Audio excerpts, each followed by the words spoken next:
What up, bros? Welcome to another Brograph Brocast. I'm Dave. And I'm Matt. And I'm EJ. And Brograph is a supplement to our site, Brograph.com, which is a motion graphics tutorial site with tutorials, plugins, podcasts, and other Mograph stuff.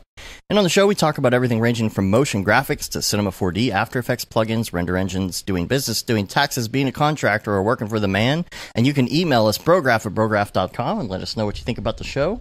And send us your questions. We love to hear from you on email. I know everybody likes to get all up in the Slacks, but, you know, there's that. So this week, there's a lot going on. EJ's here. Your second School of Motion run is going on, right? Today, yes. Just started today. Classes opened up, and a whole brand new crop of people are learning the awesomeness of Cinema 4D. So it's pretty exciting to get... you know, a bunch of people at one time opening their eyes to 3D, Cinema 4D, joining the community. It's pretty awesome. Let me ask you this: like, so you, this is the second one. Did you have a lot of people who were like basically straight up noobs in the last one? Oh yeah, I mean there was plenty of people that may have dabbled in a tutorial here or there in the past, couple years, but they never. If you don't know any 3D at all and you jump on YouTube and you watch some like 13-year-old or some schmuck like myself trying to, watching a C4D tutorial with no reference whatsoever, it's pretty hard. So, just having this 8-week-long course that brings you from knowing absolutely zero Cinema 4D to what I like to say is kicking down the door and busting into the room of 3D, and it's been really awesome to see the progression of those students from not knowing anything to like using the Mograph model to the final week where they do their final project, and it's this whole like 15-second explainer video for Instagram campaign, and it's just like so cool to watch the growth of some of these students. And like I said, it's just really cool to usher in a new crop of C4D users because, when you know something and this community is like second to none, it's just really awesome to have people, get involved and the interaction on our Facebook group. So each semester has their very own Facebook group, and there was a ton of interaction this last time. And it's just super cool. And you end up meeting people that, like when I went to London, I was just, I'm like, I have like a free night. Let's just try to get some people together. And there was like maybe 20 or 30 people from the School of Motion group that came out. And that was just nice. So cool to see. And, Raid Zero came out, Andy Needham. It was really cool to hang out in London, have what turned into, like, I was like, we went to this bar and we're like, yeah, let's just get a table. There's maybe like 6 people that can fit at the table. I was like, yeah, it'll be fine. I don't expect that many people to come up. Within like the first 5 minutes, we're like, okay, this table's not going to work because now we got 10 people. Let's move it outside. And then slowly more and more people start showing up. I'm kind of a big deal. No. But it was just really cool to the students that are on the Facebook group. You meet them in person, and you make industry friends on there. So it was really such a cool experience, especially from. I mean, you guys make tutorials too. Having like the Brograph meetup in Dallas, like that's the one opportunity you can actually hang out with other people in person. You're not some weird internet people. So it was really cool to meet people face to face, and a lot of people were just so kind, and it was just such a humbling experience to meet those people and know that you're through this little School of Motion course that you're like, this one guy got a job at Blizzard, not knowing any 3D at all, got a job at Blizzard Entertainment, what's the World of Warcraft? World of Warcraft. StarCraft, all that stuff. He knew zero 3D, took the class, and he got hired at Blizzard. And he wrote me this really nice email, and it's just like, wow. Like, that's crazy. That's awesome. Yeah. That's so it's just a really rewarding experience to, teach all these people 3D. When I met you, I thought that Ariana Grande was just a font. And now I know. Now I know everything about Cinema 4D thanks to you. Yeah, Gav in the chat just said it was cool to meet you. It's cool to meet you too. It's just really, really awesome to. But I want to do more of these meetups, and actually next month in Denver, Joey's coming out. Joey from School of Motion's coming out. I believe it's August 9th. It's a Thursday. So if you happen to be in the area, you want to come out, it's going to be a big School of Motion-y meetup, C4D meetup in Denver. Be there, be square. Dang, dude, that's the day before. That's why I was asking you SIGGRAPH. about that. Yeah. Man. Man. Yeah. Oh, We would you have guys to got do to a come out lot some other of- time. Yeah. Yeah, I mean, unless we want to go to Denver for a day, then back to Dallas, and then to Vancouver. Oh, But boy. Or just bring all your stuff out there. Maybe Leave we it can at my talk to house. Max on and just fly us from Denver. oh, jeez, There you no. go. Oh, wait, no, Too much because it's to flying. Vancouver. It's not Southwest, It's- so it would cost you Oh, yeah, thousands of dollars No, to that would change. be, yeah, that would take too much work. Yeah.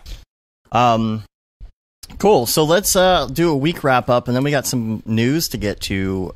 First of all, we've just finished our big projection map. If you've been following us on all of the socials, you've probably seen it already.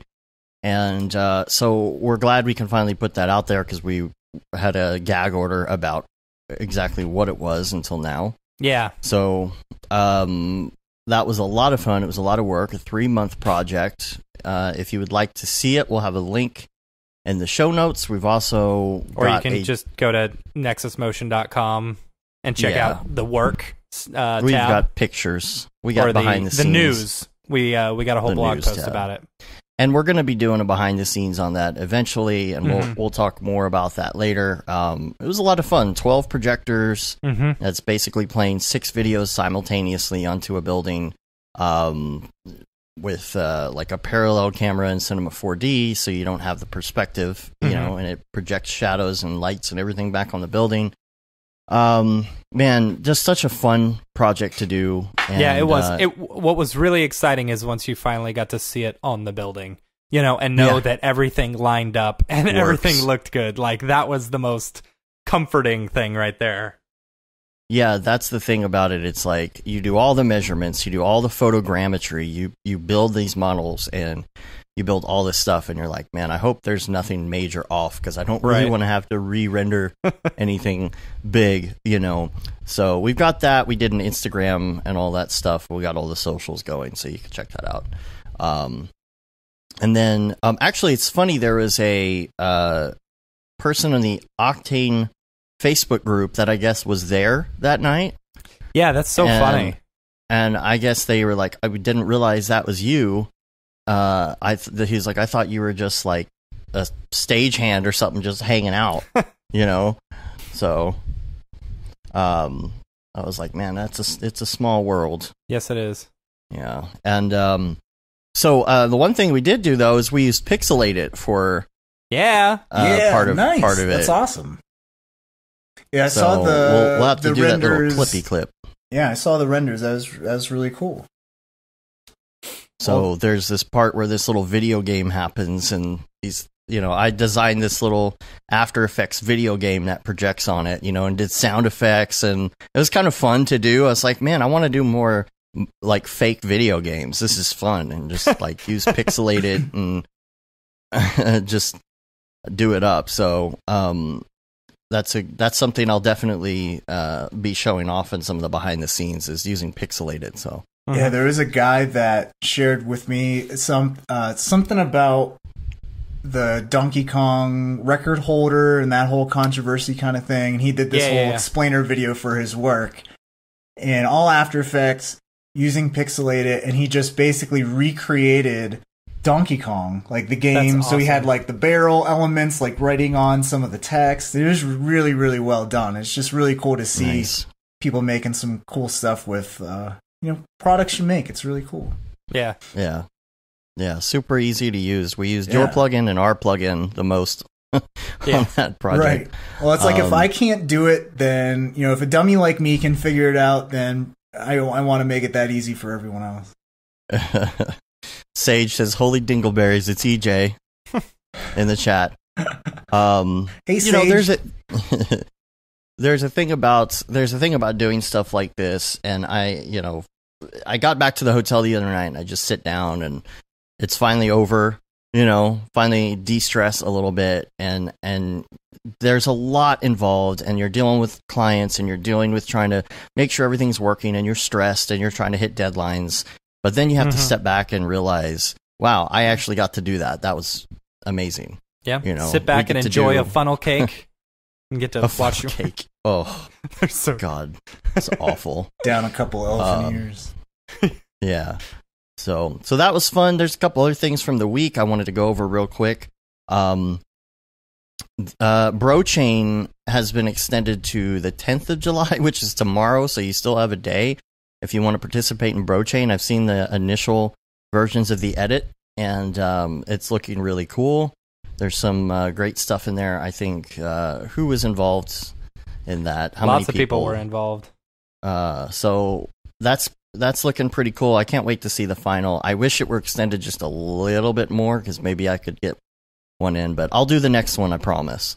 Man. I just didn't have time with this project. Everyone did such a good job too. Amazing stuff.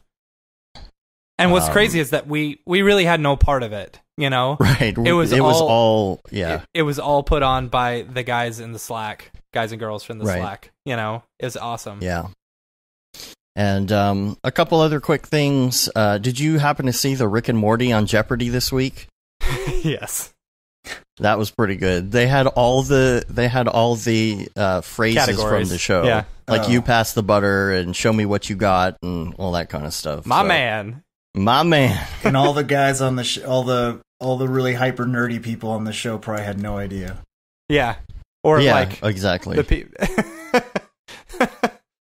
Yeah, sorry. Nigel from Cambridge had no idea. Yeah. That's exactly. A neuroscience major.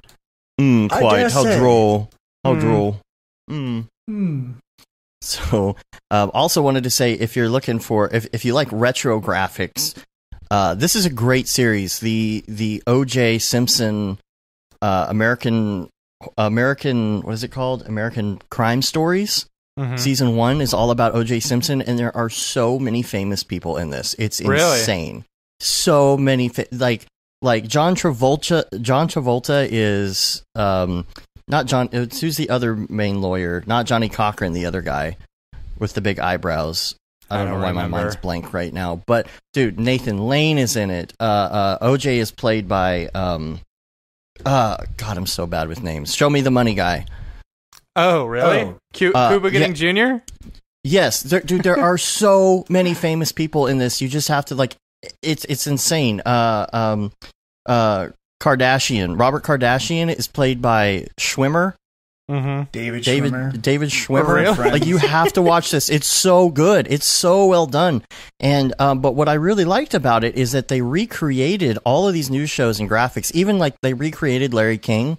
And the show, because everybody they show on TV is the actual actor. It's not like they took the actual footage, so they recreated the footage. That's so and weird. Recreated the old graphics. Well, I mean, it's a movie, or it's a series.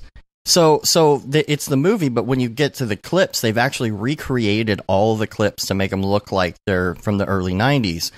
So. And in Larry King, they actually used Larry King to show him on set and then cut to the retro footage.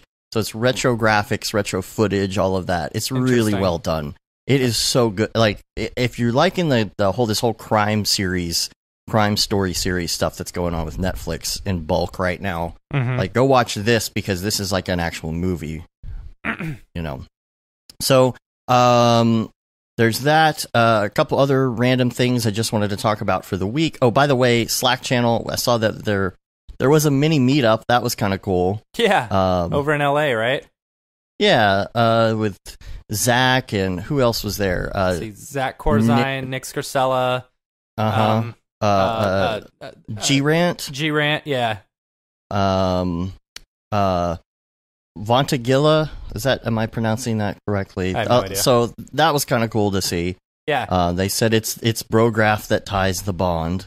No. And then on the live front, I just wanted to mention Liam, because he is going to be out of town on vacation. He's not going to do live stream this week, and next week is his bye week. But I would like to say that the week after that, David Aryev and I will be live talking about his music video on the Thursday night stream, so stay tuned for that. We'll do announcements on that. Ice. And then, let's see. Billy was on last week on the live stream, so check that out if you haven't seen it. I was going to do a really funny meme with Kubernetes, and Liam beat me to it. Did he really? He did the exact same joke. I told you, right? You know the meme you didn't where tell me that. That's hilarious. You slaps the hood of the card, and it's NVIDIA, and it's like, this bad boy can fit so many Kubernetes. That was my joke, and I was going to make that the show art, and he did it. And he posted it before I did. That's funny. Great minds. So anyway, we are going to go a little bit out of order. We're going to hit the Ravcock later, and we're going to go to the big topic, which is the Cinema 4D leadership changes and what it means to you. What it means to you. Yeah, so it's kind of funny. I tweeted this when it first came out. I was actually in Munich, and the news dropped from Munich. I was like, whoa. Did you go by the Maxon headquarters while you were there? In Frankfurt? No. I did go there you should have. Last time I was in Germany, which was like 4 or 5 years ago, and got a little tour of the Maxon secret Batcave, which is actually, it used to be the old recording studio from Milli Vanilli. Oh, Fun fact. And they have a pool in the background. Oh, yeah. Wait, so the people who actually recorded from Milli Vanilli or for Milli Vanilli actually recorded there. One of the offices there is actually a repurposed recording studio. So, like, one of the offices has this big window hole in it that, you know, the recording studio, like the mixer guy would be behind. Right. So you have that, like, thin, long... rectangular window shape, and that's just another office over there. Oh. So I'm like, Noseman said also Boney M recorded there. Who? Boney M? Yeah. There's no Boney M. That? The one who did that Rasputin remix or whatever. Oh, so good. It's on the producer. The producer was one of the voices. That's hilarious. That's awesome. Anyway. But yeah, so. I did your heart skip a beat? Because that's what happened to me. Because I saw something about CEO change, and I'm like, "Whoa, what?" Right? Yeah, yeah. Like, no, Paul, no. But it was very interesting to see that the 3 original founders stepping down, two brothers and one of their friends. As time goes on, we'll see if that was like a hostile takeover or what the deal with that was, or if it was just willing or what. But a lot of people focusing on the fact that this guy, who is now the new CEO, comes from Adobe. And I think there's a lot of why? baggage I don't understand there. Why. I don't know. Why is everybody so upset about that? I would think Adobe's got a pretty good model going on. I mean, some people may not like the subscription stuff, but even if you've got Adobe's a solid company, you know, so I would see it as someone coming from Adobe, it would be a positive instead of a negative that some people are throwing it out there to be. I think a lot of people's in our sphere is they just look at the After Effects side of things. And I think out of all, and it's sad to say, but I think out of all of the apps in the Adobe system, After Effects might be treated like the redheaded stepchild as far as support, maybe how much money they get to create things. Mograph is like a little niche for them, for Adobe. So I think that's kind of the viewpoint people are looking from. But as far, and this is another thing, and a lot of people were like, oh, maybe they'll go to subscription model. I'm like, I don't like the subscription model at all, because, you know, watch what you wish for or watch what you ask for, because you might not like it. Like, I like the freedom of skipping a version if you want to or whatever. Yeah. Like, you actually own something. And I know a lot of people are like, well, I can't afford it, and that's a whole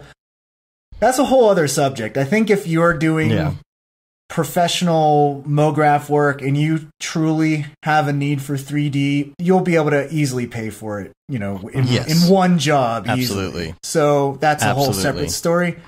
But if I had so here's a question for you. If Adobe wasn't on the subscription system, what's the last version you would have actually paid for? Well, CS6 was the last version that I had paid for. You know, Same. with the company that I was then, with. what's the one update where you're like, oh, I'm like, if it wasn't a subscription system, you were on CS6. What's the version you would have paid for? Right. See, okay, so here's yeah, that is a good question. Because, you know, CC 2013 maybe? 14, 15? Yeah, maybe. Whichever one added the Cinema 4D compatibility, not the AEC file compatibility, but when they add Cineware, yeah. Which was what? 2014? That was the first CC, actually, I believe. Was it? Wasn't it? No, it was 6. Oh wait, yeah. Because then they started going to the date before they. No. I think after CS6, after CS 6.5, then they went to CC. CC 2013 was the first because one. I remember I went subscription as soon as they went subscription. You know, because back then I was super poor and, you know, could afford the student one, no problem, you know, but like, I don't know. I had it through my work. So like the last one that I personally had bought at that point, I think was CS3. Yeah. See, I had never bought CS3. one. I had never actually paid for one, you know. Bought it at the Apple store in a package with a disc, you know. Remember CDs? Yeah. Yeah. Remember them DVDs? Pepperidge Farms remembers. Jeez. But I think that's like a really good question. Like, I know the big thing is like, oh yeah, we're going to subscription, but this frees us up. Adobe, like the After Effects people were saying that frees us up to really step back and really work on like rebuilding it from the ground up and making everything faster. And I know a lot of people out there, Ryan Summers being one of them, that I think just recently commented on the fact that it's like, well, where was this huge speed increase? Like, I feel like we got incremental speed increases, but it hasn't been anything where it's like, wow, this changes everything. Kind of speed increase that I don't want to say was promised, but like it was hyped to that amount. It wasn't like, hey, if we hold off for a release for a year, are you okay with like a 10% increase in speed? Like, I don't think anyone would have signed up for that. It's because they've got us. They've got us in their clutches, and it doesn't matter. They don't have to have a killer app now to get us to buy a new copy. Right. Yeah. So now they're just in the business of getting more subscribers. Which is why you're seeing all these, like, I'm just going into the little CC icon here, like all the different new apps they're making that have nothing to do with any workspace that I am in. Another comment was like, oh well, the 3D apps that Adobe makes have been awful, and and whatever the I don't think anything's changing. That's the thing. I like everybody seems really scared, and I'm like, the only thing I was scared about is when I saw a headline about a CEO change, and I thought Paul had gone somewhere, but then that's not it because he's Max on US, he's not Germany. So everything else, the headline first in the morning before the CEO stuff was the fact that Nemechek bought the remaining 30% that they didn't own of shares of Maxon. Which I look as a good sign. They're fully invested. Yeah. Fully. You know that they're dedicated to it. Yeah. So I don't understand why everybody's so freaked out. That's what I'm trying to figure out. Well, I think it's all because of the Adobe baggage. That's all it is. Like, if people had a good experience with Adobe, as far as like our sphere of Mograph, I think things would be a lot better. But I feel like at this point, there's just a lot of update subscription fatigue from After Effects people. I just feel like, and it's frustrating for me too, is because I see that most of the work that's being done by After Effects artists is like completely 2D explainer video stuff, and nothing has been updated for that. Like, we've been clamoring for like a Mograph type of system in After Effects for forever, and there's nothing there. Or breaking things out to shape layers, like move that in the effects window. Like it's just going to clean everything up. Like I go from like my career progression has gone from 100% After Effects. Then I started learning Cinema 4D. And once I started discovering how much easier it was, especially with Sketch and Tune and cell shading and being able to completely do like 99% of even 2D animations inside of Cinema 4D, I'm like, if I ever have to do something in After Effects, it's so painful. Just because I know how easy it is to do things, but there's just some things where you absolutely need to use After Effects for, just because. The truck stop bathroom. Beeple's in the chat, by the way. But it's just, and I think it's that. I think Beeple is in the chat. Oh, no. Oh, boy, everybody. Hang on. We might have some Beepleception here later on.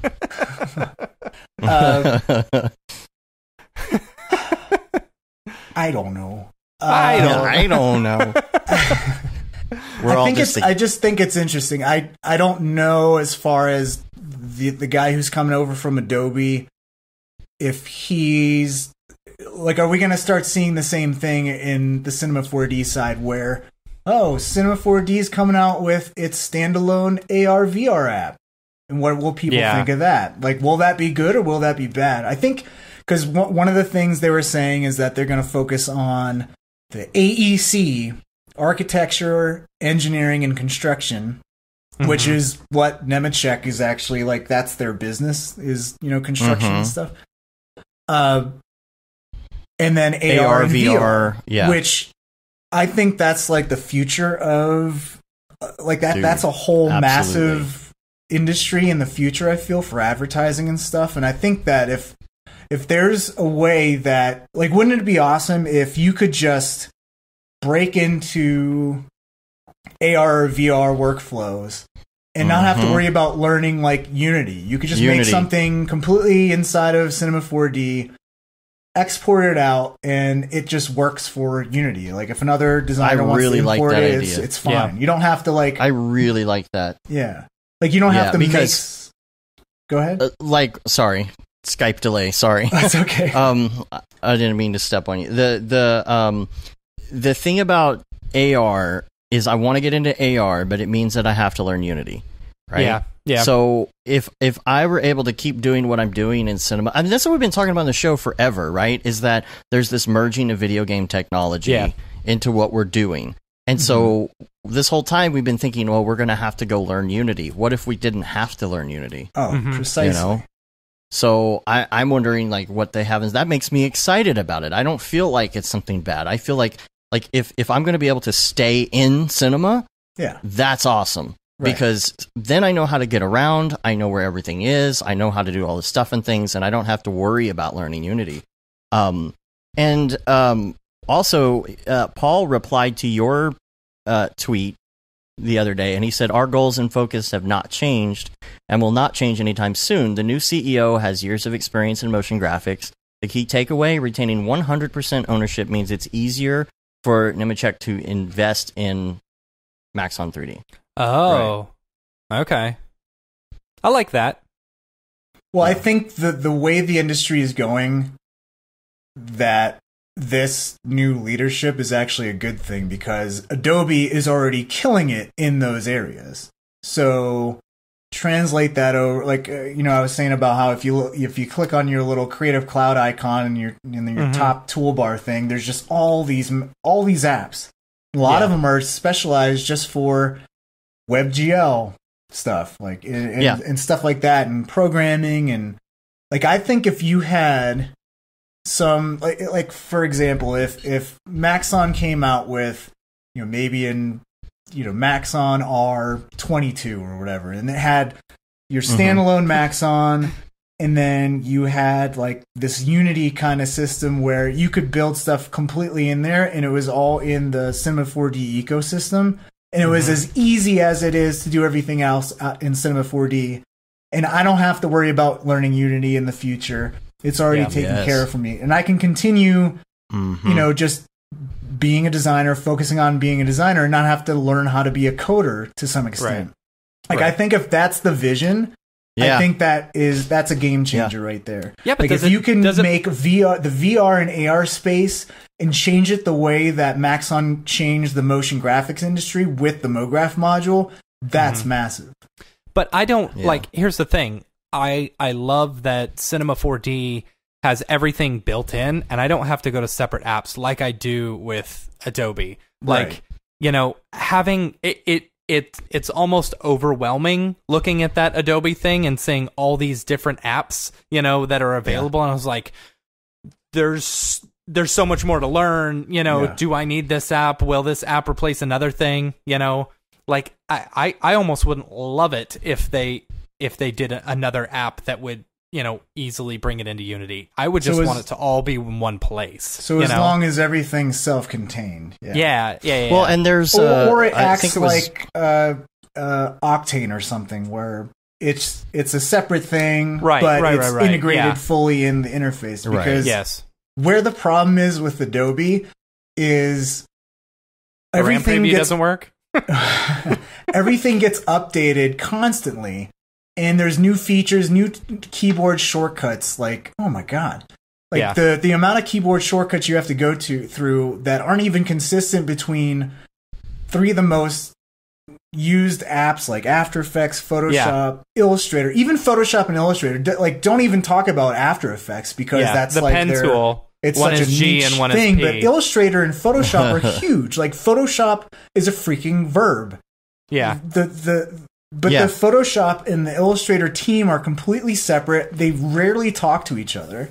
And I think that's like where what Matt was saying is that you don't want these separate apps, because what if they, you know, Maxon did do that, but that's their own, like, they have separate departments now. So now Maxon has the AR and VR department, and they're self-contained. They don't talk with the core Cinema 4D developers. So now it becomes less and less of an integrated thing, less of a cohesive thing.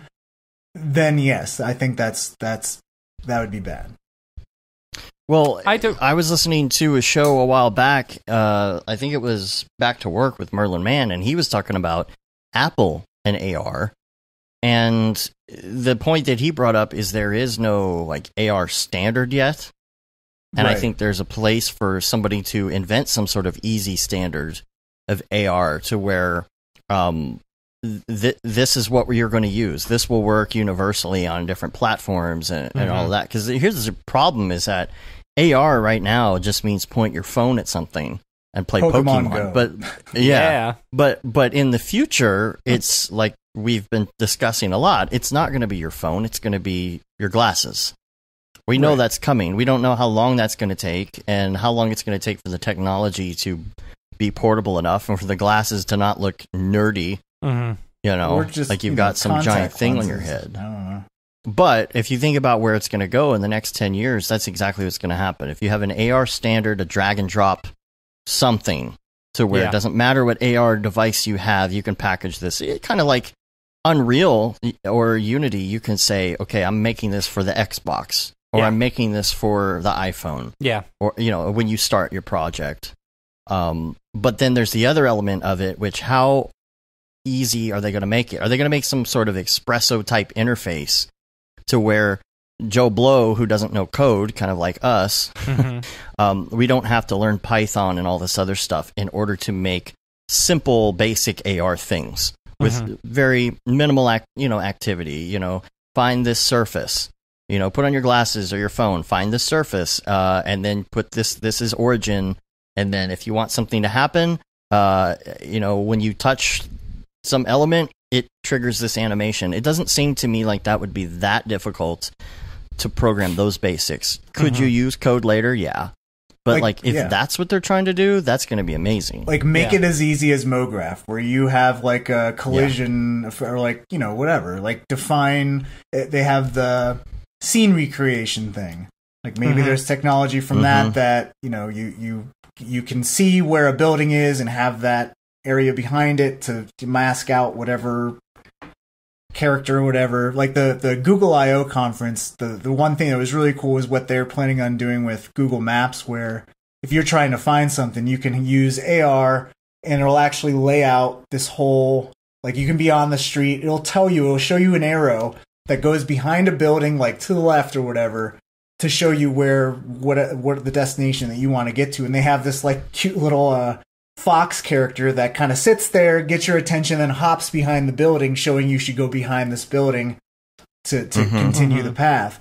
Also, in just consumer space, I saw an example of going into a supermarket, and you walk in and you're like, you have your list of things you want to buy.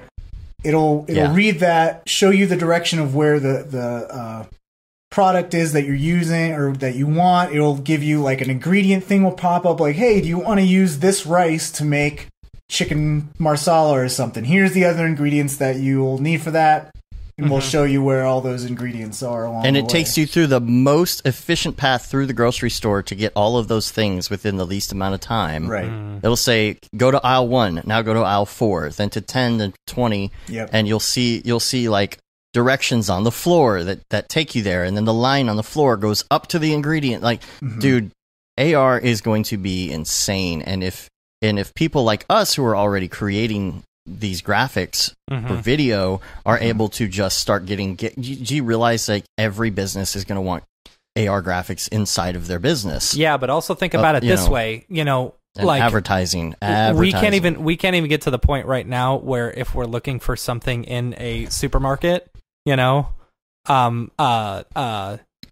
like where's my app that tells me exactly what thing it's on, Target. And yeah, so I mean, absolutely, and I'm probably the Walmart app too. But Target is awesome. It tells you, it finds your location, it tells you what store you're at and exactly what aisle it's in. Right, and what happens when it's not in the right aisle? You go ask somebody. Yeah, exactly. So then when you talk to people, these stupid AR glasses aren't working. You're going to get mad at the AR because the AR is not working. It's the same thing with technology never works. Exactly. Fully. I think AR's got a really long way to go. Just like how many times do we get pissed off because our smart, hubs don't work? Whether it be Google or the Alexa or whatever, it just doesn't work. Like Siri doesn't understand me half the time. And it's like, okay, this is supposed to make my life easier. AR's well, that's because it's Siri.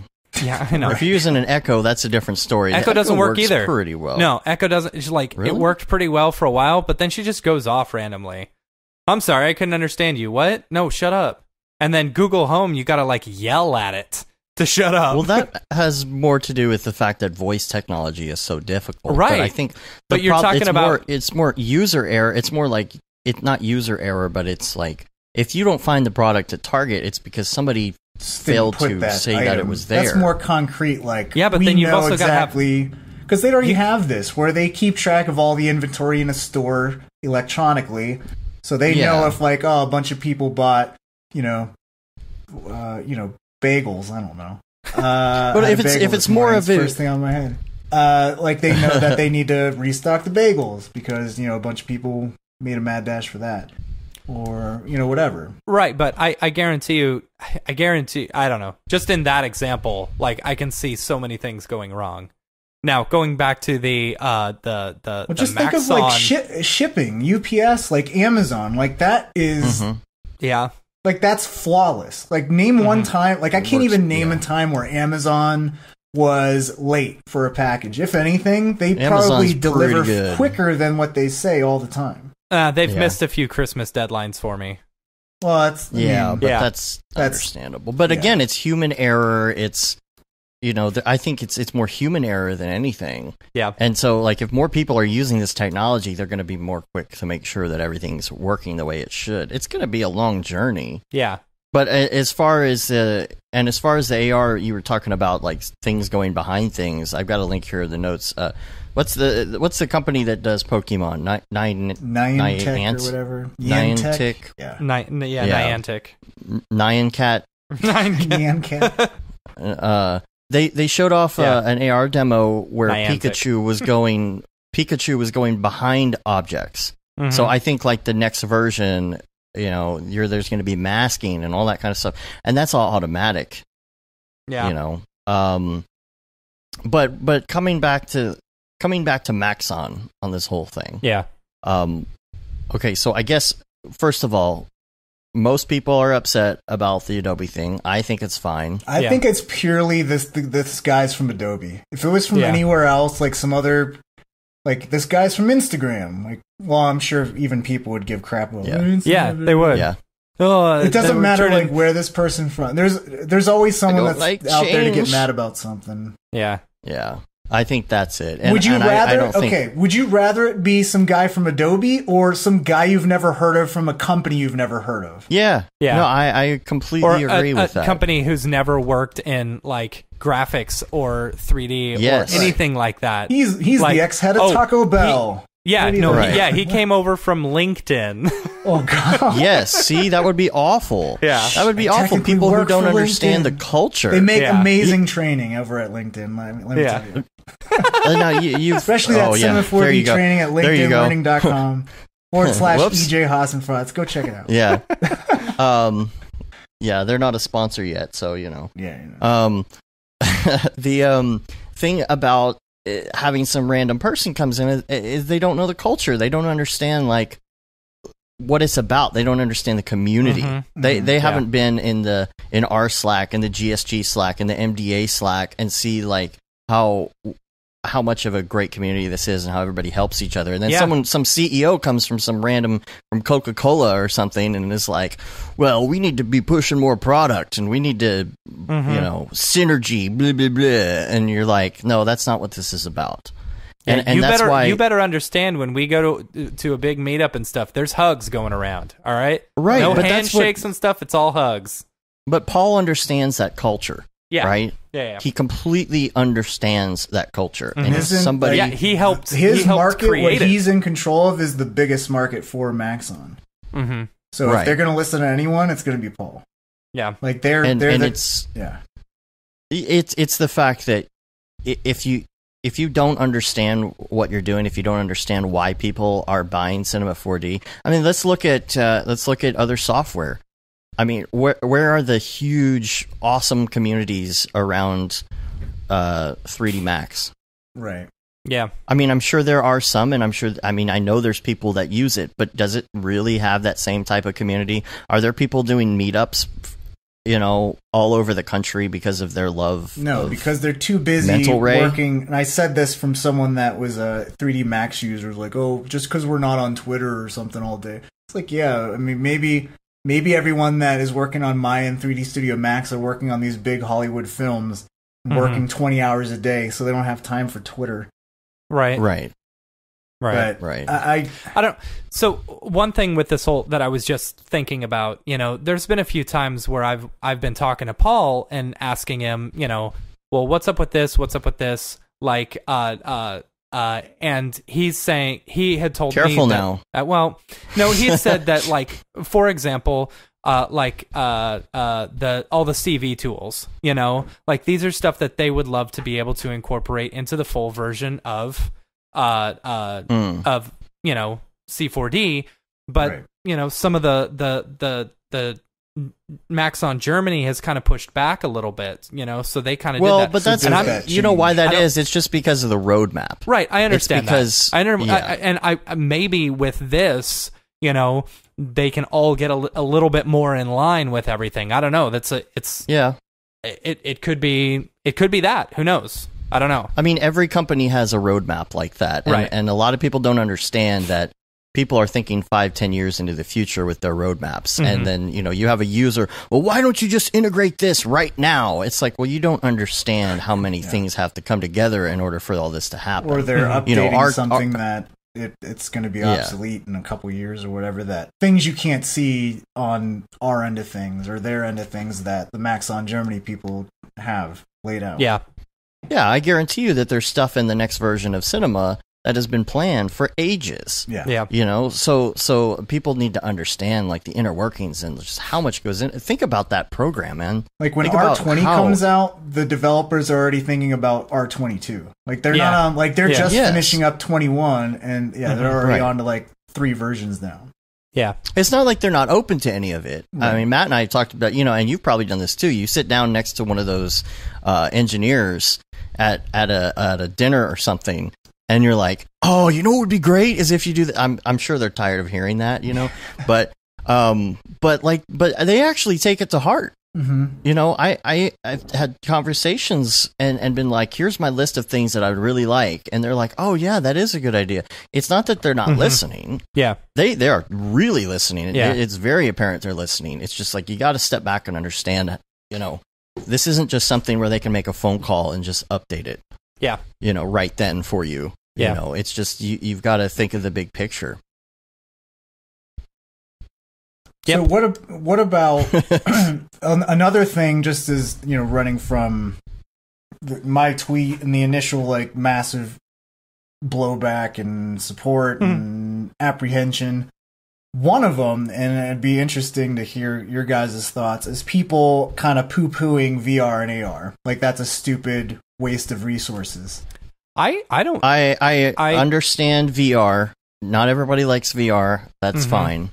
But I don't believe that with AR. I think people 15 who are years ago in VR are the people who have never tried VR, or only tried like the gear VR. They haven't tried real VR. I think everyone who hates VR has not tried VR the way it's supposed to. Yeah, I completely agree with that. But I also understand that some people aren't into it. But I think that AR is completely different. And people 15 years ago, when I had my Sprint, what was it? My Sprint Casio Windows smartphone with the giant keyboard on it. They're like, what is that monstrosity and what are you doing? And I'm like, I've got internet on this. They're like, you have internet on your phone and a giant keyboard? You're going to carry around that giant phone with you? Right. And I'm like, yes, I am, because I can do my email. But then BlackBerry came around and everyone's like, oh, you can like text and do your emails and stuff in your pocket. And then the iPhone came around.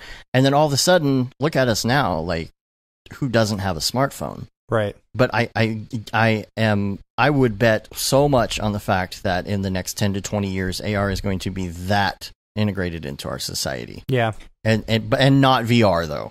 Yeah, I think it's going to be a long time coming before, or a long time before they start getting glasses working. Like, I think there's going to be some other, like, ingenious thing that happens that will incorporate AR better into our lives than through glasses and stuff like that. Well, then because use phones until then. Right. If you're not a glasses wearer, like I'm a glasses wearer, so I would just get some glasses at work. But if you don't wear glasses, think about people who never wore glasses probably don't want to wear glasses, and they don't want to wear contacts. So how are they going to respond? I guess it's not, I don't know. Yeah. But or is it going to be something that just projects from you? I don't know. Yeah. Yeah. It's hard so to say. Like a watch, gonna link you wear a watch, and there's a little hologram thing that pops up, and you don't need to wear anything other than like something on your wrist or. I think it's standardization. I think that's the problem because let's say for you sure. and I both go and we walk into a restaurant, and it's in the future and it's AR integrated, right? Now there has to be a standard that says, okay, now. Everybody in the restaurant somehow needs to be able to see the same things in certain aspects. Maybe the menu's on the wall. They all need to see that. But then also, you also see your own personal Facebook feed somewhere on the table or whatever it is, right? There needs to be something that links the people together. And then, maybe the glasses are all powered by your phone because that has the processing power. There's all this stuff that has to be worked out. And right now, we think about it as like a massive ordeal, but in 20 years, it'll be just such a gradual change that all that will be worked out one little piece at a time. And when you think about smartphones, it's the same thing. It's like, how in the world are you able to communicate with all your friends on your phones and send them pictures and all that stuff? And it's like, it just gradually happens. Yeah. Well, how long has Facebook been out, right? And companies are just now beginning to realize how big of a deal marketing on Facebook and Instagram is. So think about how much longer it's going to take because when companies can figure out how to use AR for advertising, that's when it's going to take off. And until that point, it's going to be it's going to be worthless. See, because I think still about think Instagram. Why Instagram's so big now? Because now you got companies figuring out like, oh, we can get these influencers on there now, and we can we can advertise on this, and that's where it really starts to take off, and that's where the companies will invest the money. See, I think AR, we're still 20 to 30 years away from it being a at least somewhat incorporated thing into our everyday lives. I'd say 20. See, and I think that may be right. Because if you look at when VR first came around, back in the 80s or 90s or whatever, you had these gigantic, massive headsets and everyone was like, oh yeah, VR is going to be the next big thing or blah, blah, blah. And it just kind of died, and like there wasn't anything really that was pushed up until the Oculus came out and the technology got so well that, you could actually incorporate it into one, slightly large headset. But not these gigantic ones. Some people I love it. I use it all the time. Yeah. I like to use my web browser and stuff in like big screen, and I'll put on the headset and I've been really experimenting with that and just seeing what I can do. But again, the first thing I think of is it's like, it would be cool if this were just in my glasses and I didn't need all these screens and wires here, and I could just put it in front of me anywhere I go and I could work from anywhere. That's the kind of thing that's game changer, because nobody wants to sit inside of a helmet. Yeah. Like 24/7. But definitely, I like my glasses. Any marketing that requires you to wear something is going to fail. Yeah. I mean, I like my glasses, they're cool and stuff, but like if I didn't have to wear them, like that would be awesome, Yeah. And if you're talking about like, that's what somebody said. Yeah, I don't know about that.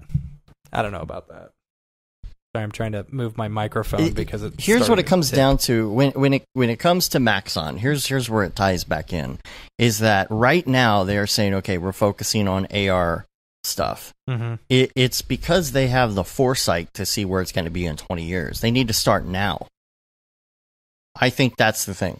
Apple, for example, and Matt and I have this conversation all the time.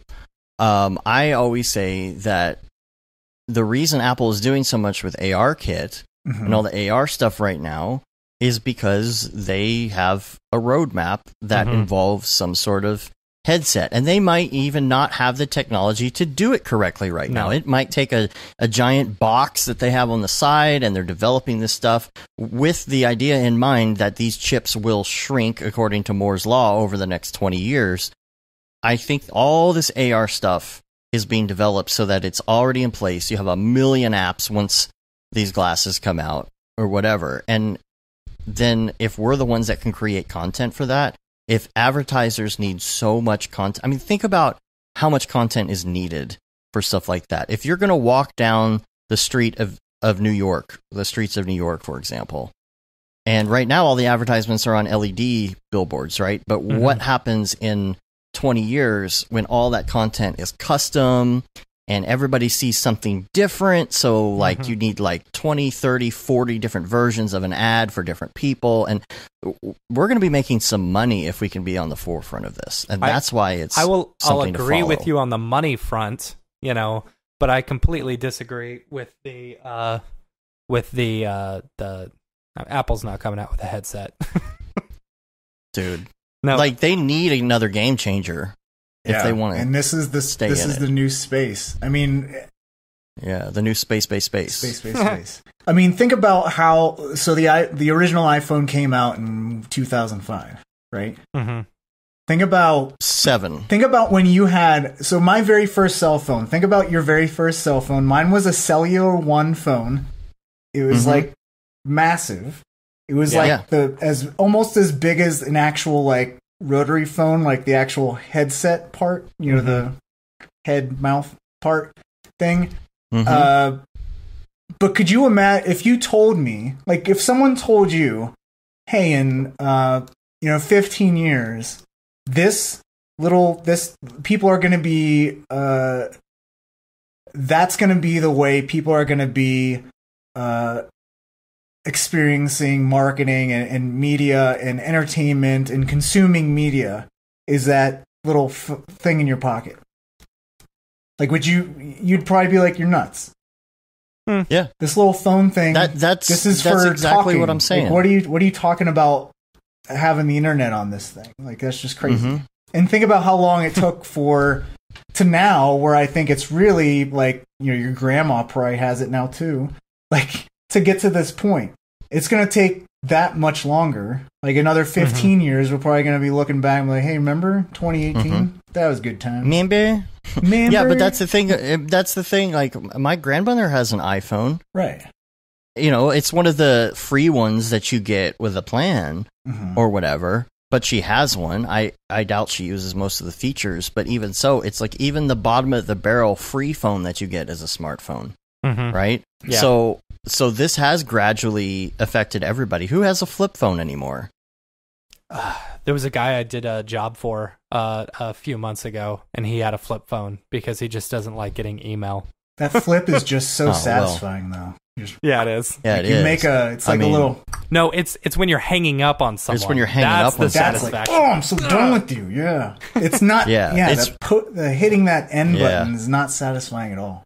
They need a separate slam button that just sends an audio file of a slam.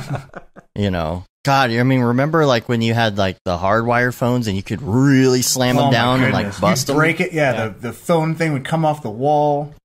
Made out of Bakelite. Yeah. Like this? That's the one. Yeah, Bakelite phone. And the ding. Man, you're doing sound effects on the fly. That's pretty awesome. Nah, dude, I have an old rotary phone right here. That's what I'm saying. There you go. That's probably worse. Man. God, that was the best. I'm glad you just happened to have a rotary phone behind you when we talked about rotary phones. Man, you brought everything to your new house. Who has a landline anymore? Do you have a landline? I don't know. No. How long has it been since you had a landline? I was trying to think back to the last time I had a landline. When I lived with my parents. Yeah. Honestly. I had a landline in 2005 only because I needed DSL. That's the last time I had one. So it's and the last time I actually had one that I used all the time was 2000. I when I was hooking up my internet, getting my internet hooked up here, I partly considered getting a landline just so people from my church couldn't contact me. Oh man, it's a slow change, and we're all slowly getting used to all of these things, and I'm telling you, that's where it's going, and it's very, gosh, Liam, oh my gosh. Liam says, don't sell yourself short, Dave, you've got DSL. Oh, jeez. Giggity. Okay, so... never repeat anything Liam says. Liam says, right? It's a slow change, and we're just going to wake up one day, and AR is going to be everywhere. That's what's going to happen. In 20 years, you're going to be like, how did this happen to us? I don't think so. I disagree with you. I don't know, man. It's going to be like Minority Report. Maybe. 2005 to the iPhone of today, that's 13 years. Yeah. And, I think they're still adding cool stuff to it. Like the face recognition to open stuff, speed, just form factor, battery. Like even that's still an issue. They can't figure out how to make a battery that lasts longer than a day. Yeah. Right? Yeah. Well, I think the batteries batteries are getting better. That needs to last longer than a day. I think the batteries are getting better. It's just the processing on your phone is being more intense, Right. I guarantee you if you stuck the battery in my iPhone 6 battle. Plus, into the first generation iPhone, it would last for a couple of days, Oh yeah, for sure. Well, like the one thing I love about the Apple Watch is the rapid charging. Like it charges. Like I can leave it. I wake up in the morning, brush my teeth, take a shower. By the time I'm done with all that, it's basically charged to 100%. Noseman says, let's do an extensive discussion on AR VR soon. Yes. He says he's a lover of VR, but hater of the hype. I don't know how much hype is in the motion graphic industry for VR. I think it's something that's, it's there. And then like Matt, I think we all realize it's ways off. Like we're not, like we're still having like you're still having clients that have never worked with an artist that does 3D before. Yeah. Like we're still at that point. So, or, you know, I think we're finally done with doing work for SD, you know, maybe a few years ago. Oh, so, I mean, give it some time. Jeez. I think we're all right. Like AR is where I see it. I see that's an area where a client will reach out to me and do 360 video. Yeah. Is like I did a big 360 video campaign for Facebook for Icebreaker's Gum.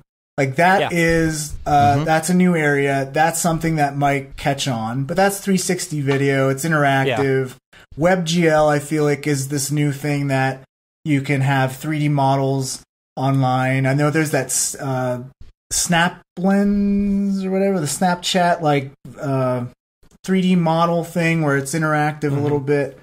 You can click on Facebook and stuff. I think it's called Snap Lens or something like that, and it's something where you can like. And I've tried it, and again, it's at this point where the developers it's made by developers, not designers, and it's really hard to use, and you need to know some code to like program actions and stuff. But like that's an immediate area where I'm like, we could like if you could easily make just think of the stupidest application for this stuff that companies would do, like stickers or the VR stickers or whatever, or just little emojis and stuff, like the animojis. Like it's going to be the dumbest stuff that where the technology is really going to get used.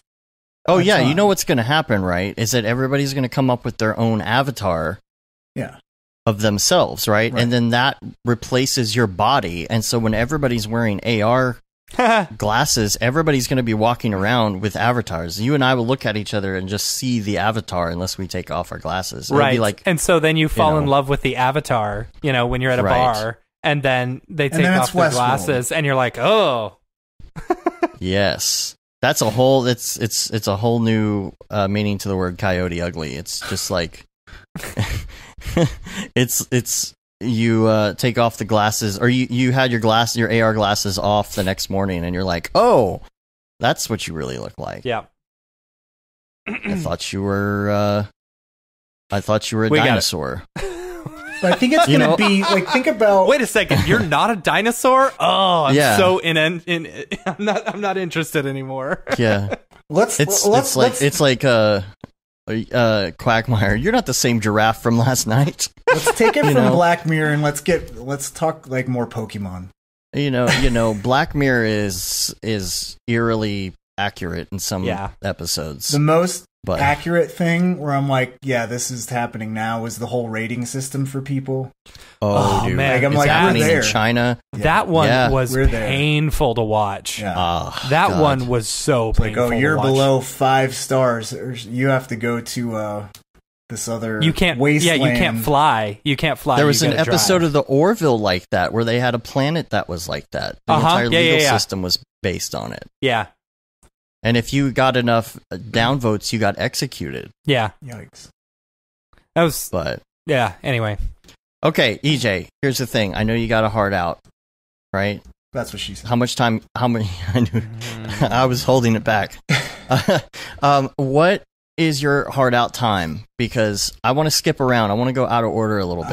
At 12:30 or 1:30 your time, I can get out there. We got 15 minutes then. Yeah. Okay, so we got 15 minutes. So... Have you ever... Pizza okay, guys first got 15 seconds. 30 seconds, yeah. Okay, did you ever do Brograph Recommends with us? No. Okay. Let's go through this really quick before you leave, because I really want to do that. And then Matt and I can go do all the fun, nerdy stuff. Okay. Brograph Recommends. First of all, favorite movie? Oh, see, this is so hard. And if you can do this segment fast enough, we could probably squeeze you in on Beeple's People too. Okay. I think it's so Lightning I do round. like favorite movies. Like if I want to say my favorite recent movie, it'd be Guardians of the Galaxy. Okay. All right. Favorite music. What do you like to listen to while you're working? Whatever they play on my local NPR music station. Oh, there you go. Donate to your NPR local music station. NPR, today. that's good. Yeah. All right, favorite TV show. Favorite TV show. Right now, Westworld. Yeah. Okay. Have you finished season 2? No, not yet. I got a few episodes to go. Things are getting weird. All right, no spoilers then. No spoilers. All right, favorite podcast besides Brograph? Oh, and Parks and Rec. Me and my wife are. Yes. We haven't watched Parks and Rec until it got on Netflix, and we're like barreling through it all. Really funny. Oh man, it's so good.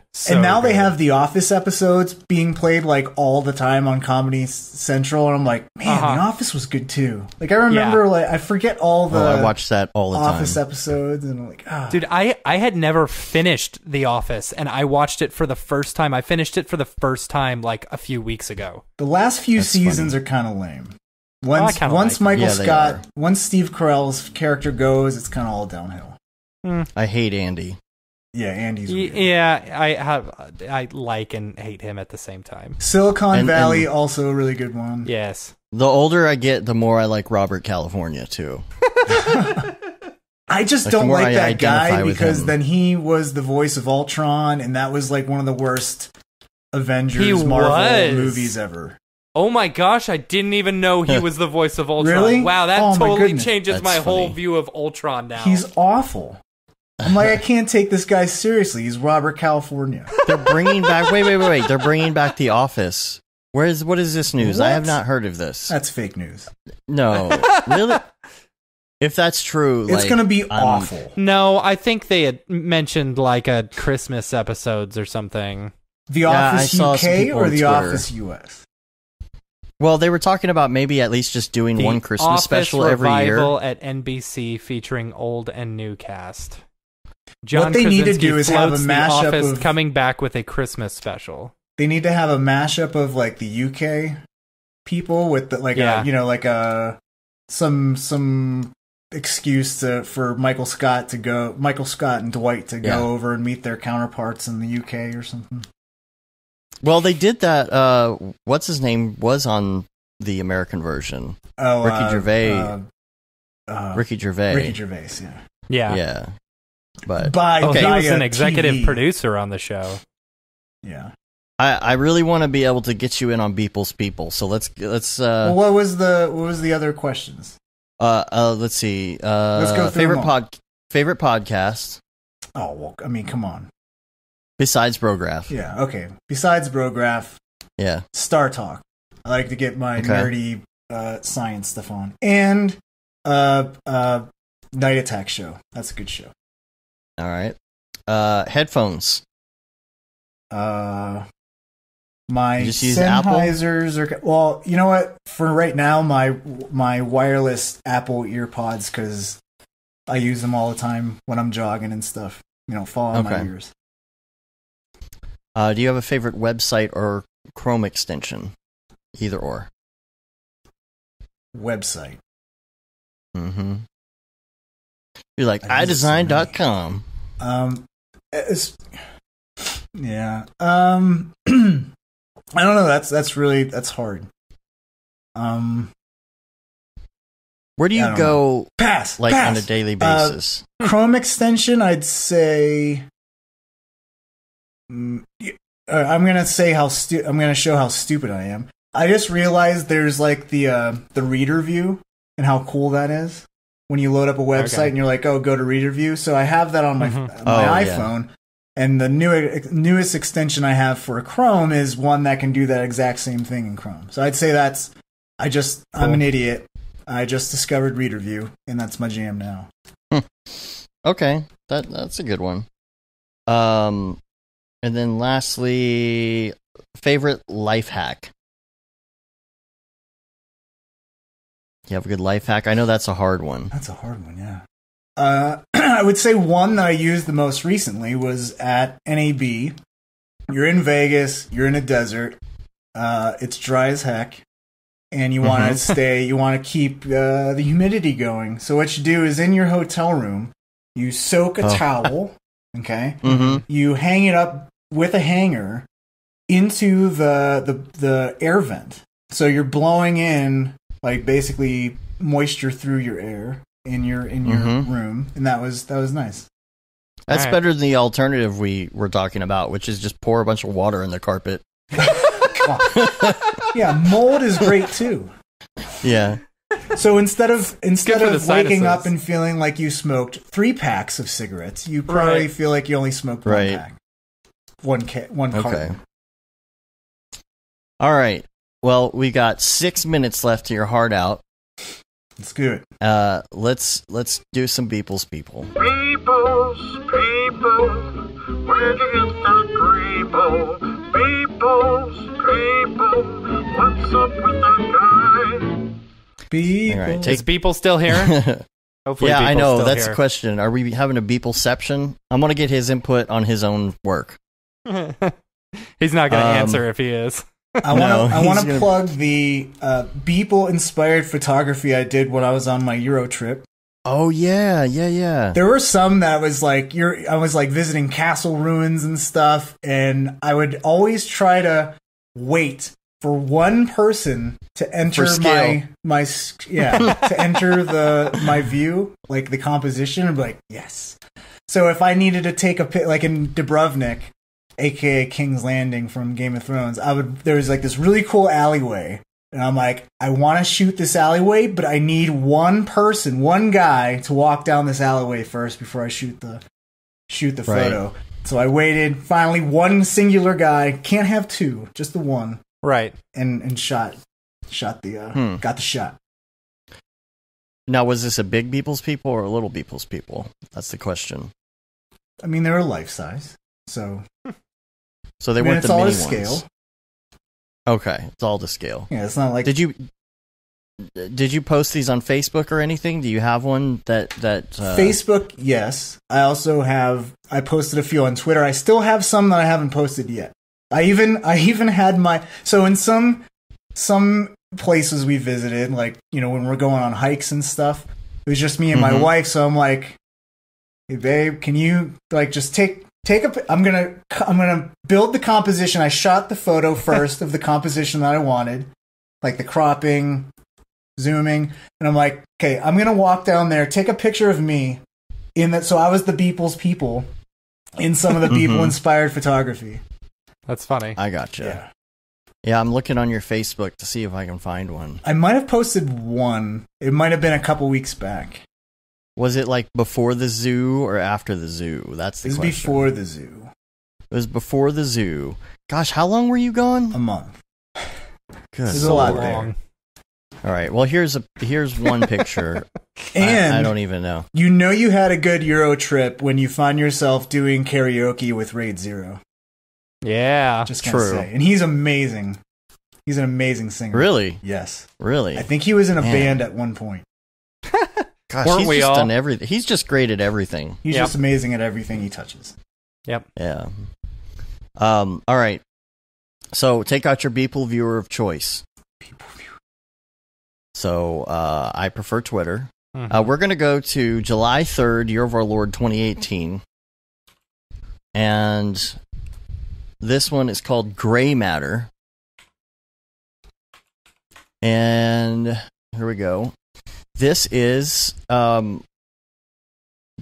interesting. I'm still trying to get there. I have one thought on this. This reminds me of like a Westworld kind of vibe. There's the guys in the suits. There's a big brain in a container, like a glass cube container. You know what? I saw this and I was like, hey, I had that idea. Remember? Because it looks a lot like my brain in a jar from the Deadmau5 thing. Yeah, but notice that the people are a little bit different than the usual ones. They look like they're wearing hazmats. But they also look a little soft, almost like they're denoised.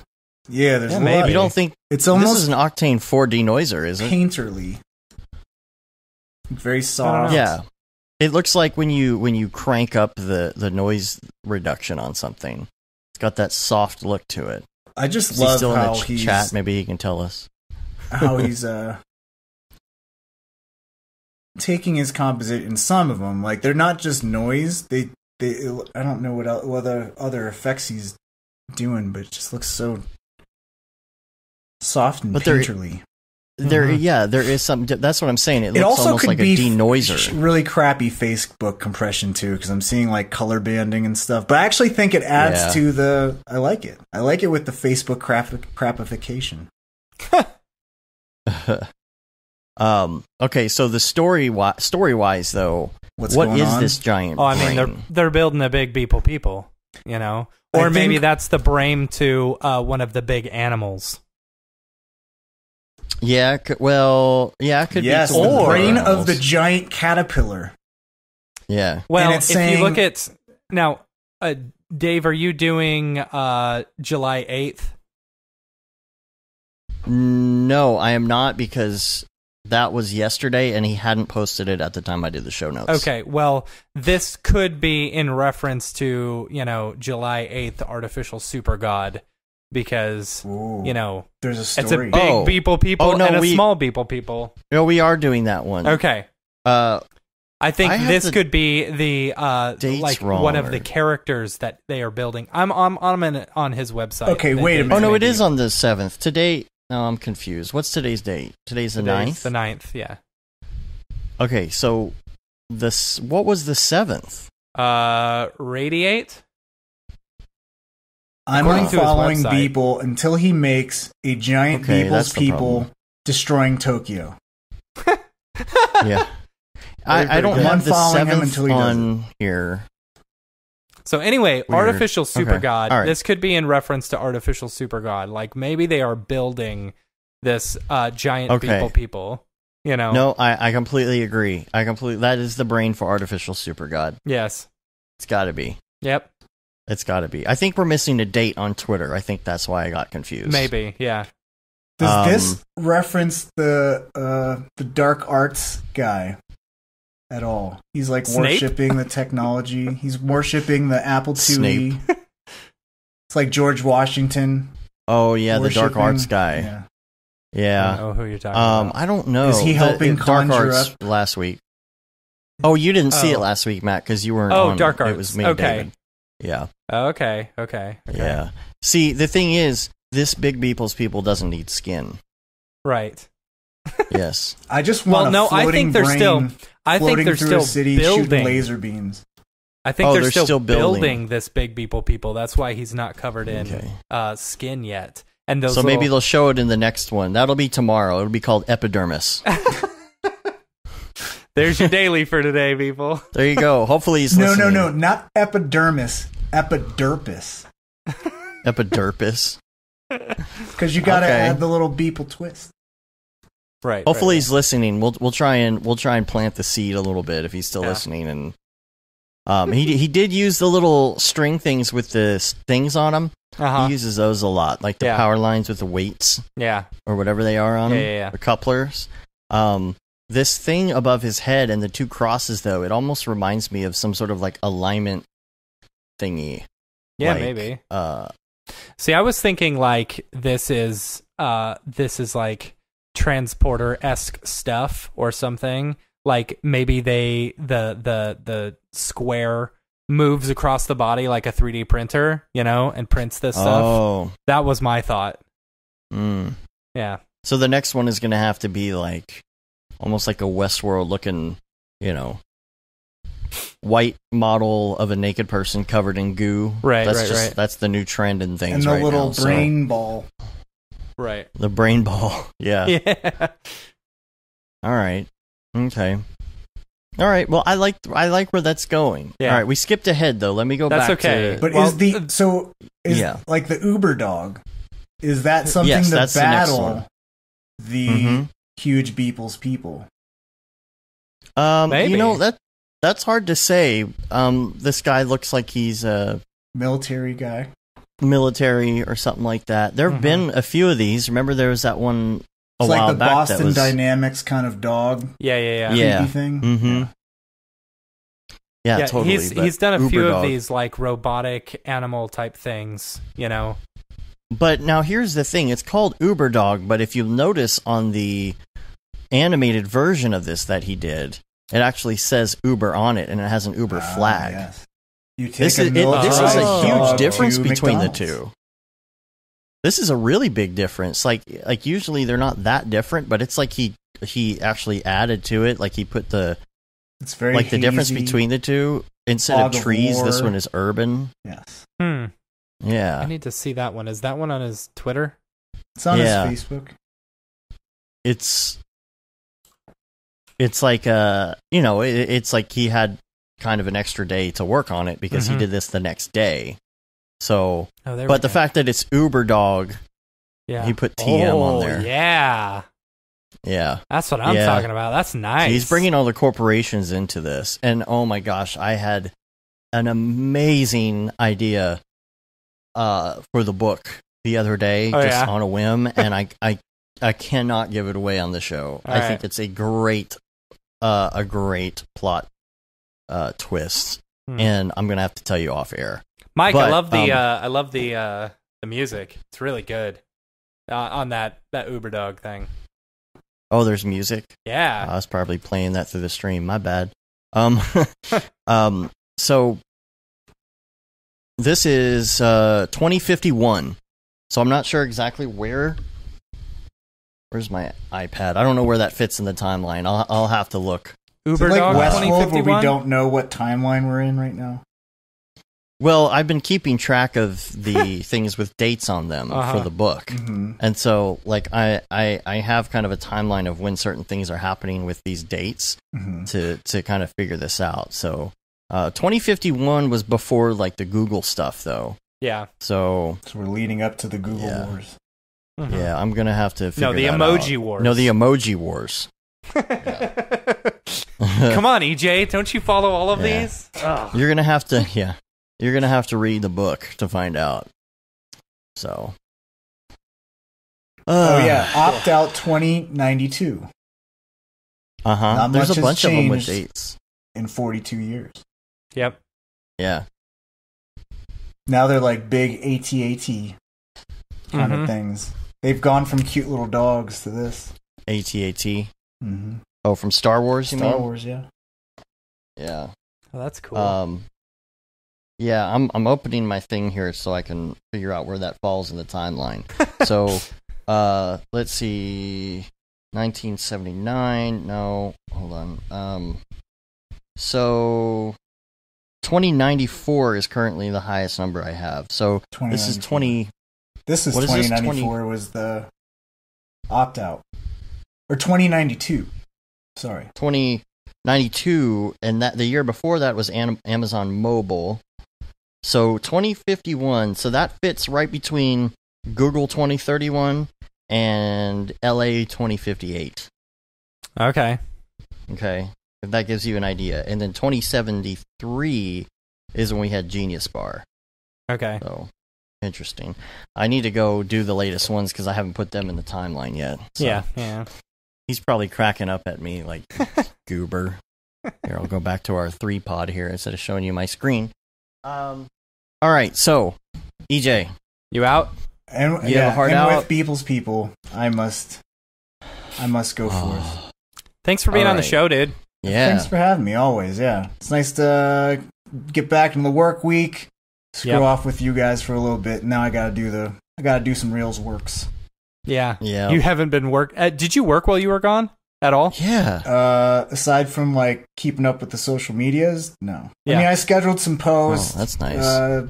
Posted a couple tutorials while I was gone, like scheduled them, but yeah. Yeah. Other than that, That's just nice, kind of since unplugged and.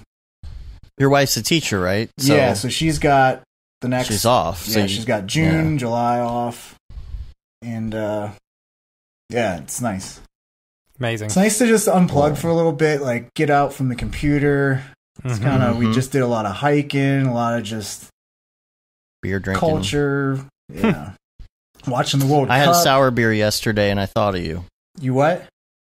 I had a sour beer yesterday, and I thought of you. Very good. Which one was it? I had a crackberry. Crackberry? Yeah. Who makes that? I don't remember. I didn't use my Tapped app, so I can't look it up. I use my Untapped app a lot. Untapped, yeah. Germany has the best, just basic beer you can get at any bar or restaurant ever. Like, what's it called? It's shameful no Bud Light? that we have like Bud Light and they have amazing wheat beer and amazing pilsners.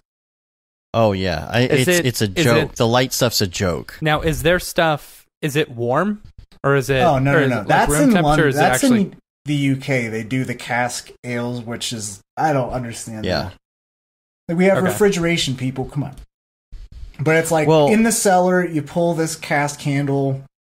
It's flat. It's got very low carbonation. Some people like it. I don't know.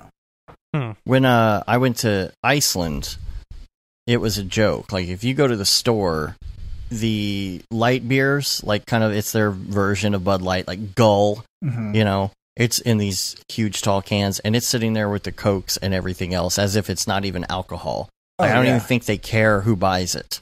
It's that much of a joke. You can drink at 18. Yeah, the guy at the store was like, this isn't real beer, right? We're like, what do you mean? There's no alcohol in it? And he was like, no, there's alcohol in it. It's just not real beer. It was like so little alcohol to them in Iceland. Gotta stay warm. Because it wasn't real. It was like it was Bud Light, but to them Bud Light is like Coca-Cola. Yeah. So, okay.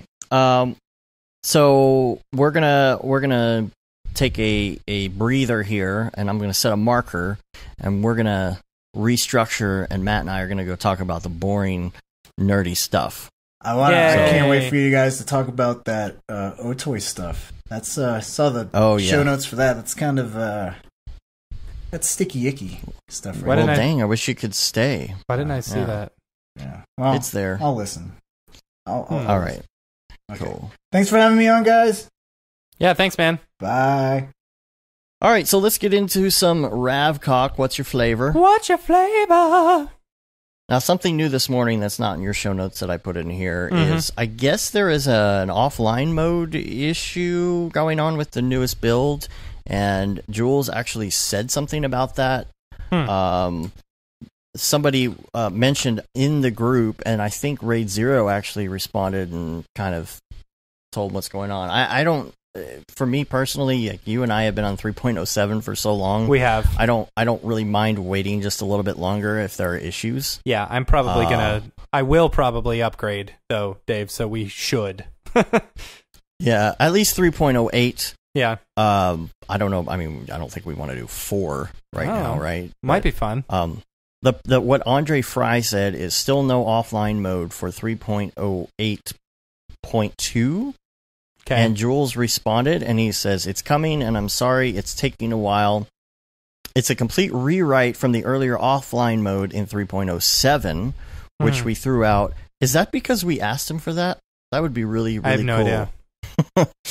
When he was on the show, we're like, can we have a new offline mode? He says, if you're absolutely in need of 3.08 offline mode for a current production, please contact Help Desk with specifics, and I'll personally do what I can to assist. Oh, that's cool. Both 3.08 and version 4 Plus use the new offline mode, but we're releasing it first for 3.08, and we'll make that available ASAP. Thank you for your patience. I wish this could get done faster, but it's being worked on at full speed by the team.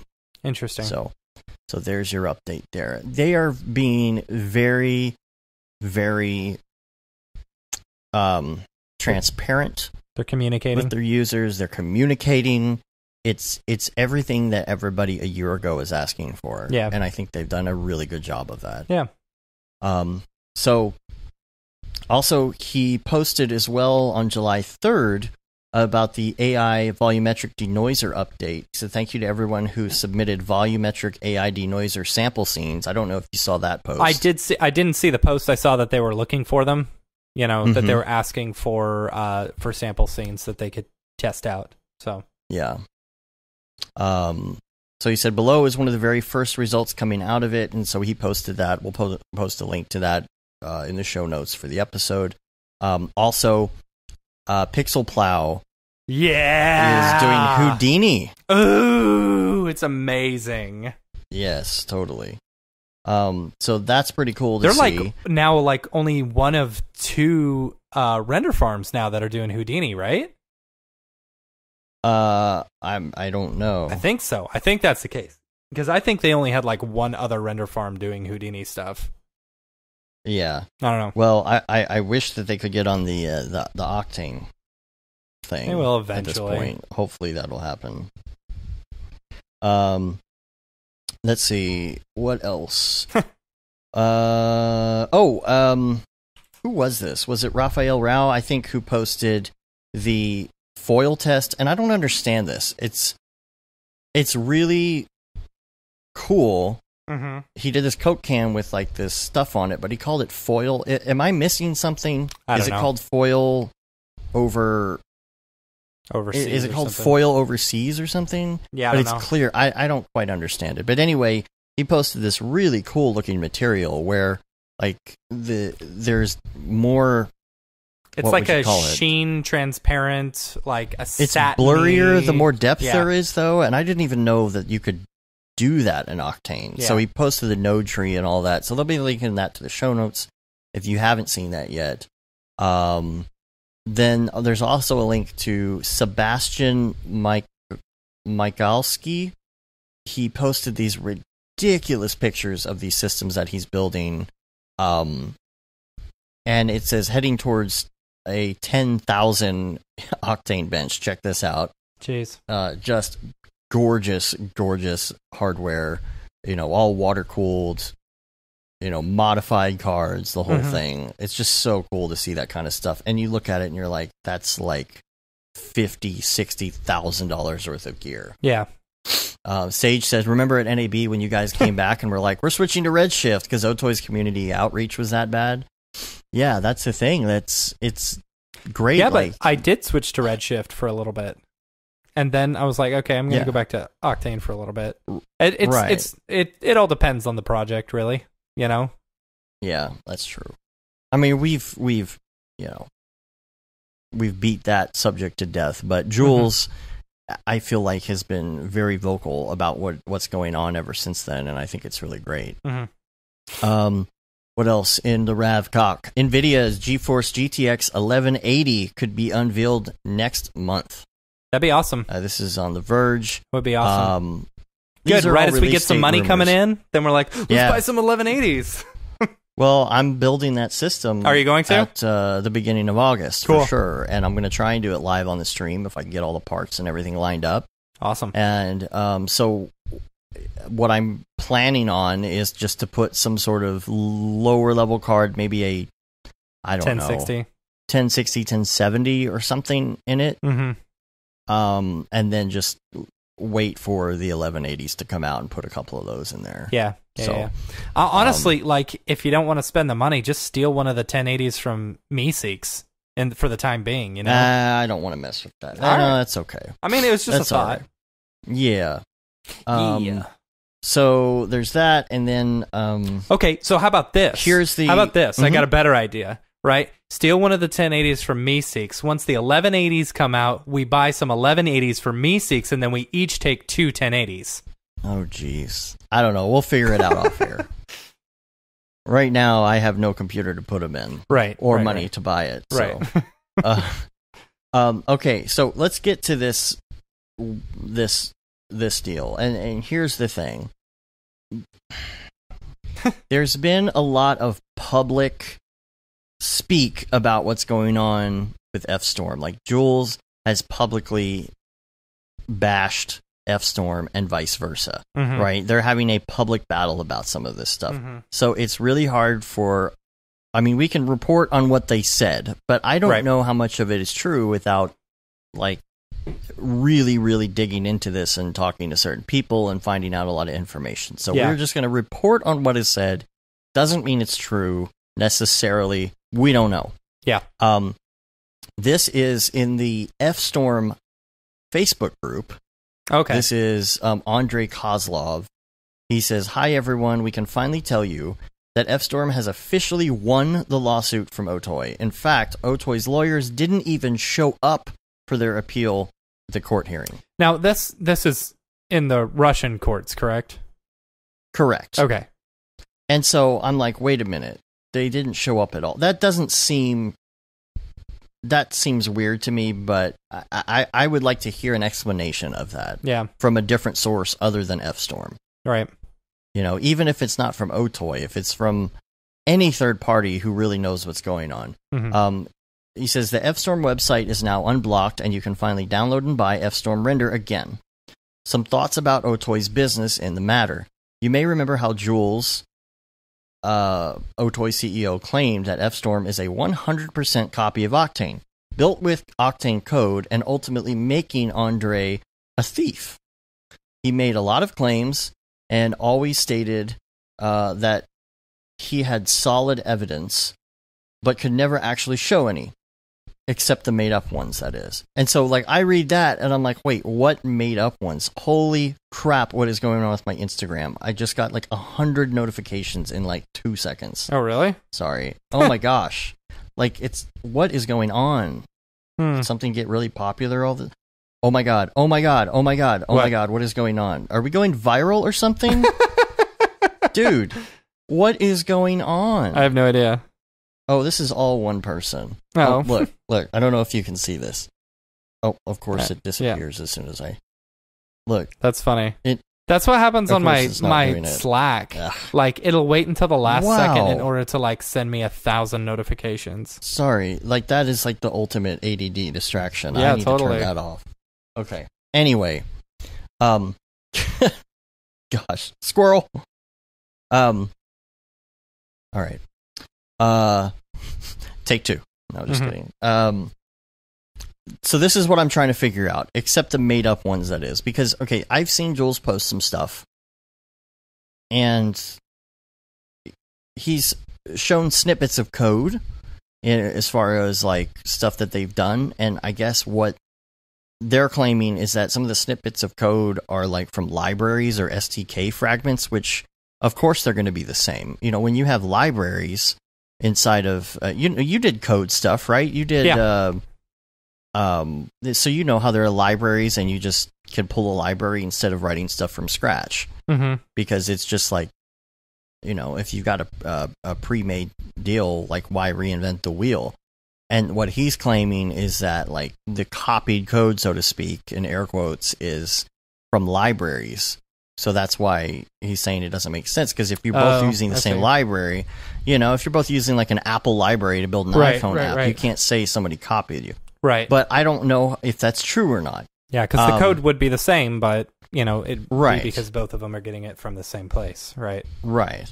And so the example is, he says, like, the marked 3ds Max render button that we all loved. I don't remember that. 3ds Max render button in FStorm Render looks the same as the one in Octane Render. Okay. But when Moscow City Court experts asked Otoy for real evidence, Octane Render source code, Otoy provided less than 1% of the source code, which contained mostly 3ds Max SDK. Because obviously the SDK is not going to have Otoy's stuff in it, right? If you get an SDK for, like, say you're in Unreal and you want to build something for Oculus Rift, you're going to use some sort of SDK that already has your Oculus Rift code in it. So you can't go to, like, Robo Recall's developer. Well, that's Oculus. Right. But you can't go to a developer of, say, like, the Star Trek game and be like, oh, you copied my code. You know? Yeah. So, Jules struggled hard to convince the 3D community that those small 3ds Max SDK fragments are somehow proof that FStorm would be built on Octane code. Jules Orbach simply cannot accept that a solo developer can do a better job than his multi-million-dollar company. He had to lie everywhere, on Facebook, to users, and in courts. So, see, this whole public battle is going on where they both are saying that each other's lying and stealing and all of this, and I'm like... It's weird, because, like, if you look on, like, Otoy, back in November, you know, the New Zealand court ruled that he had stole source code, you know, and the evidence that he posted seemed pretty clear. Yeah, you know, and the stuff about, like, stealing all the source code for their website from Corona. You know, and I just feel like there's something that's not being said here. You know, there's this whole public battle. They're trying to outdo each other in public, but they're not going to share the bits and pieces of information that are private that really prove what's going on. They're not going to put that source code on Facebook because they don't want to release their source code. So it's hard to know what is really going on based on this stuff because there's a lot of emotion involved and there's a lot of people. If you're, let's say, like the fact that they didn't show up for the court date, whatever. I mean, it's in Russia, That's the thing too. I'm like, Russia, things maybe are a little bit different there. I don't know. I can't say for sure. I don't live there, but like maybe they didn't show up there because they knew it was not going to be a deal there, but like I don't know, the stuff on I'm reading this so Sage said, did you see the article that Jules posted or that was posted from Jules on Medium? And I've got this here. I'll send it to you, Dave. Not in the dingus. Yeah, I was going to say I was looking for that. But like they're looking at the source code, and it's actually got Octane _trunk like in his source code. It's like right. Okay. And see, that's what I'm saying. Like he's trying to say that it wasn't stolen, but it has the word Octane in it. So that wouldn't be in a library. Right. So it's like, how do we know what's what in this case? How do we know what to believe? Like, we need more clarification. Yeah. And I don't know if he would ever want to talk about it when he's on the show, but yeah, I don't know. I just don't think it's interesting, but I don't think it's a big deal. Well, the thing F-Storm is this it's tiny little thing, and if it's, I don't know. Yeah. Well, all right. Anyway, let's get on to some other topics. So that I just was sent Rav it to you in a different dingus. Hopefully that doesn't. Oh boy. In a different dingus. Yeah. I'm not sure in the different one. I don't know if it like showed up over my face or not. Oh, well, I can't access it or your picture will go away. Well, that's okay. That's okay. So that's good. Now I know I can do it that way. All right. All right. So let's go to some other topics here. Oh, I am going to post a link to Bingo the Clowno because I was listening to the School of Motion podcast with Paul Babb on it this week, and he was talking about back in the day, I think it was Maya did Bingo the Clowno, and I remember I had like a little CD with that video on it. This is before the internet, and I went to some sort of 3D thing from Maya. My dad took me there actually, and we were at this event where they were announcing some new Maya things, and we all got a copy of the CD with Bingo the Clowno, and it was this real trippy 3D animation with people. It was a game changer. I'm watching it right now. It's creeptastic. Yeah, it's very creepy. So you can just see how far we've come. Like, look at the movements on the body, like all the like.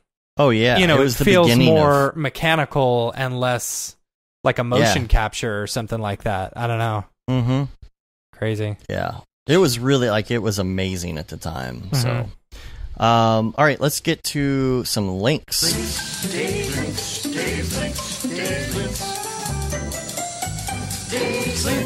Do it. Number one, This Is America. Childish Gambino, done in Mac Paint. Right. I don't know if you saw this one going around this week. I didn't see a music video for it. I just saw images. Oh, so somebody put it together, like the whole animation and everything. Okay. It's like that. Somebody's got a lot of time on their hands. I'll tell you that. Also, if you are interested in doing social media stuff for promoting yourself or your business or whatever it is, you have to know video specs. Like, for example, yesterday I was putting together a quick 30-second Instagram of the projection map we did to kind of get it out there in the open, right? And so I was like, oh, well, I need the specs on that. And, there's always different specs. It's like, what is the maximum size of this video? What format does it need to be in? What aspect ratio does it have to be in? What some other thing, the resolution, all of that stuff. Well, what's the limit on how long a clip can be? so there's a site called Sprout Social, and they have some blogs and stuff, and they have this thing that is called Social Media Video Spec Guide, and it's like always up to date. Mm-hmm. So if you go on there and you want to say, okay, how do I do this thing for Instagram? What are the specs? You can just go do this reference sheet, and it's supposedly updated all the time. Mm-hmm. So also we talked about the Pokemon thing with the AR. Mm-hmm. There's also a really cool Gumroad pack that's out now. It's called Building Displacement Pack. Okay. And, Building displacement pack? Yeah, so like size of buildings with windows and balconies and all that, it's all made using displacement. Cool. So that's something, and it's Gumroad, you know, so I think you could throw $15 and get this. It'd be very useful, I think, if you're doing street scenes and stuff like that. Mm-hmm. Instead of having to build actual buildings, you know, in the background, you could just use a little bit of displacement. Wow. This is incredible. So, yeah. Okay. It's called Building Displacement Pack 0. Okay. I want this. I want this. I want to go to there. I want to go to. And then School of Motion did a really cool article this week too called "Is there a difference between cheap and expensive motion design artists?" Yeah, Let's like the $7 versus $1,000. Yeah, using Fiverr or whatever. I didn't see the results. Like, what did it look like? You know, it's pretty good. You know, I wasn't really impressed with the expensive version that much. Mm-hmm. They seemed more impressed. And I didn't think it was that great, to tell you the truth. So I don't know. I feel like the expensive version should have been like 3D and all this other stuff, but it wasn't. It seemed like they paid a little too much for that. I honestly thought the mid-range one would have done the trick, but check that out. That was a really popular article this week. Also. Apparently at SIGGRAPH, there's going to be a lot about the making of Incredibles 2. So we're going to... Wait, really? Wait, isn't... Yeah. Wait, no, sorry. I'm looking at the difference between the two. Oh, on the other article? Yeah. Yeah. No, you're going to have to just go check it out and decide for yourself. If you go in our Slack, it would be cool to get a little feedback on that, what people think. Oh, okay. Because here's the Upwork one. Okay. Sorry. They posted the thing twice. And I was like, okay. What? It's the same animation. Yeah. Okay. So there's going to be a lot at SIGGRAPH about the making of Incredibles 2. There's cool. a link to that. A lot of people are getting FOMO because they're going to miss out on this Incredibles 2 stuff. Mm-hmm. But SIGGRAPH is just so expensive. You know, I think if they made SIGGRAPH a little more affordable for people to get to, that it would be more like NAB. Mm-hmm. It just feels like such a hard point of entry. But and then Nick came out with more HDRI packs with French Monkey. So he's got, I think, 2 more packs. So if you go to the HDR packs on French Monkey's site, you'll be able to check those out. And that's pretty much it. We're going to go to some email social real quick, and we're going to get out of here. This is from Chico. He says, "Hello, friend. I see you're using Octane on a Mac. Well, it gives me hope to run on Octane and Luminous on my Mac too." I guess he meant it gives me hope. How is it possible? Are you using an eGPU or something like that? Thanks a lot, and congrats. We have a blog post. If you go to our blog section of our website, you'll be able to check that out, and you can see how we did that. However, I did mention that we've kind of abandoned the whole Mac thing at this point. Yeah, it is my glorified Dropbox machine and After Effects render node. Yeah. Then Benjamin Allenson sent us some feedback. I believe this was in our topic request section on the Slack channel. Hearing David Ariev talk about RealFlow makes me want to get back into it, but the licensing has always been a huge hassle. David, was it difficult for you to figure out? Maybe they have simplified it since last year, and I know we don't have David here to talk about that, but I know that you've had a lot of licensing issues. Yeah, it's dumb. Like, I can't even remember what I had to do in order to deal with it. Like, I had to email them, and then they had to release something. I'm just spouting off the top of my head. I can't really remember the whole thing. But then... It was just a huge hassle. It was a hassle. And it took me days to move it over from one computer to the other. But I think they allow you to install it on 2 computers. I could be wrong. But it was just, it was a super pain in the butt in order to do it. And it took me days to get it done. So... Well, what Benjamin said is, as I began trying to reinstall it, again, the licenses and activation keys are all screwing up and difficult. I reached out to customer support. I'll let you guys know what happens, but it's annoying that licensing stuff can be so difficult that you don't even want to use the product. I think that's the thing. RealFlow is so great. David Ariev had great things to say about it and reasons for using it over Xparticles. Yeah, I enjoy it. Like, so, I find it's, it's a little bit more user-friendly than Xparticles. Don't get me wrong, I love Xparticles, but when it comes to liquids and stuff, like, I find it's a little bit easier. But yeah, it was a giant pain in the butt in order to get it up and running. What I would normally do is, I think what I did during that was install the demo while I was waiting for them to actually get back to me. I don't know. Yeah. He said they have both a license and an activation key. I see them on my account and the website, but the activation key doesn't work. And they give me a way to download a license file that's a .lic file and no information on what to do with that file. So the thing is that I think they're making it so difficult to handle licensing that they're driving people away. And it seems like if they would make this a little more streamlined and not worry so much about the fact that, like, people are going to pirate it. I understand the reason for not wanting people to pirate your stuff. Yeah. But it's not this difficult for other pieces of software. I mean, look at Octane. It's pretty locked down and solid. Yes, sometimes there are internet activation issues, but for the most part, there's not. And it's, for the most part, fairly easy to use Octane, and switch licenses and stuff like that. And I think that they really need to get on that ball because they're back in that mindset of the original RealFlow. Yeah. You would install the standalone software and you would go through all this rigmarole and it was a big deal.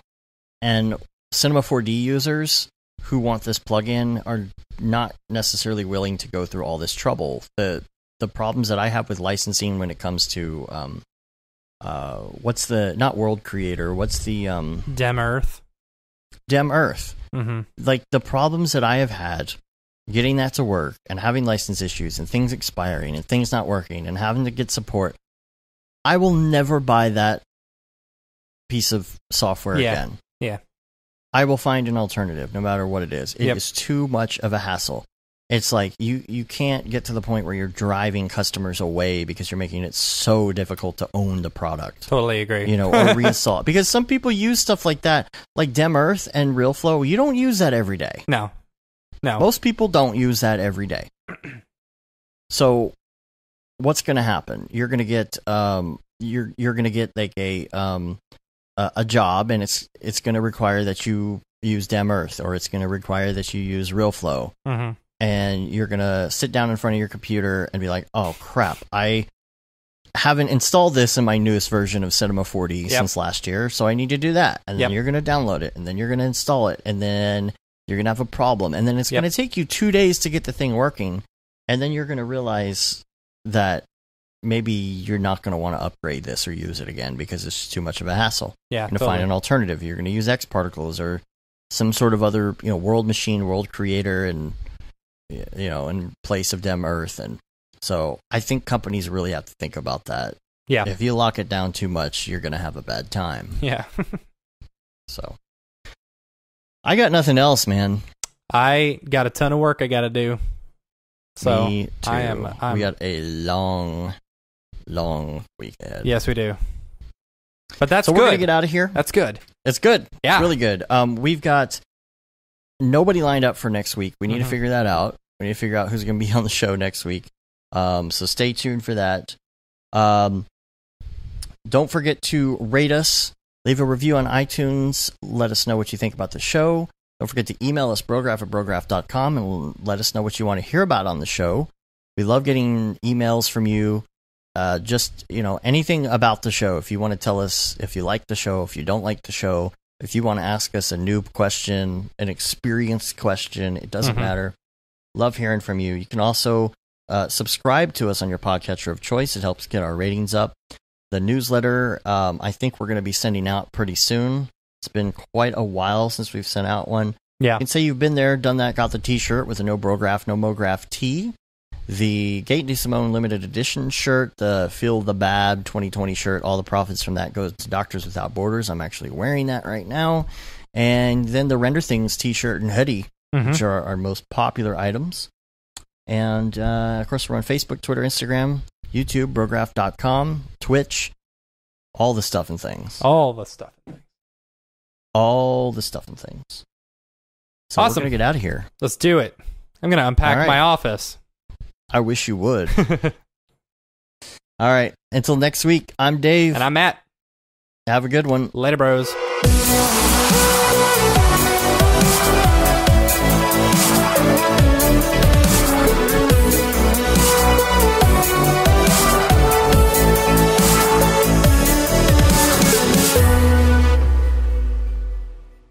It's pretty good, I guess.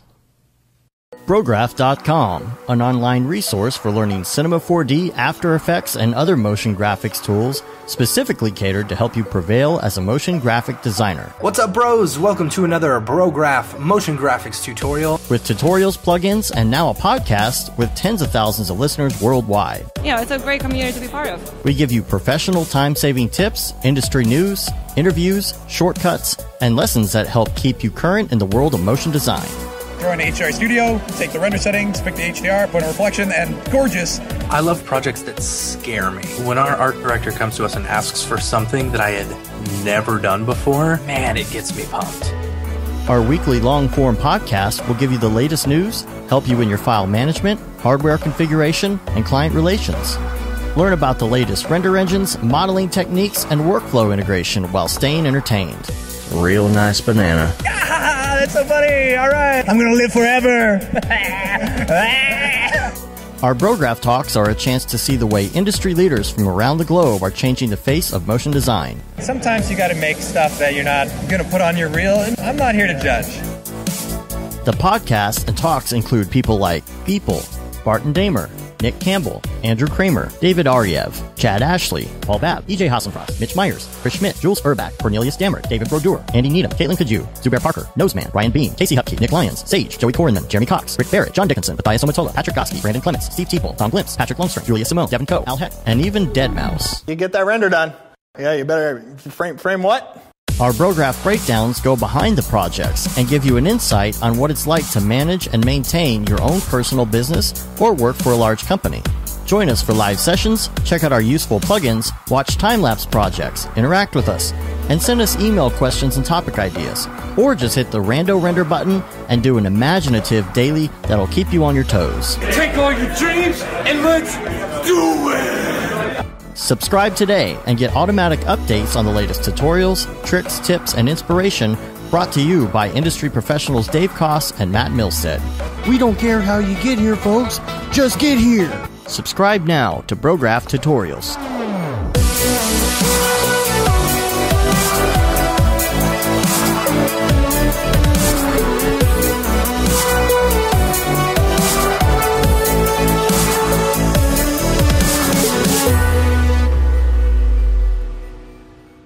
It's pretty good, I guess.